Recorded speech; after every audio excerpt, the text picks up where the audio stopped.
কি জানতে আমি নিজেই বুঝতে পারলাম না। ওনার বিরুদ্ধে অভিযোগ শাপলা চত্বরের গণহত্যার একজন কি বলবো পরিকল্পনাকারী বলা যায় না, কারণ তিনি কিচেন ক্যাবিনেটেও ছিলেন না, তিনি তখন পাট মন্ত্রী ছিলেন। পাট নিয়ে হত্যা চলে না। আপনাকে মুক্ত কণ্ঠে বলছি, এরকম ক্যাবিনেট কিচেন ক্যাবিনেটে লতিফ সিদ্দিকী ছিলেন না। আর লতিফ সিদ্দিকী এই সময় কিছু ঘটনা নিয়ে বিতর্কিত ছিলেন আওয়ামী লীগের কাছে, শেখ হাসিনার কাছে।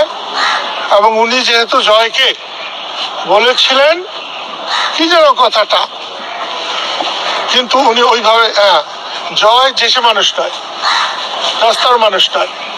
উনি বলতে চেয়েছিলেন যে জয় হচ্ছে বঙ্গবন্ধু শেখ মুজিবুর রহমানের নাতি, তাই ফেলনার মানুষ নয়।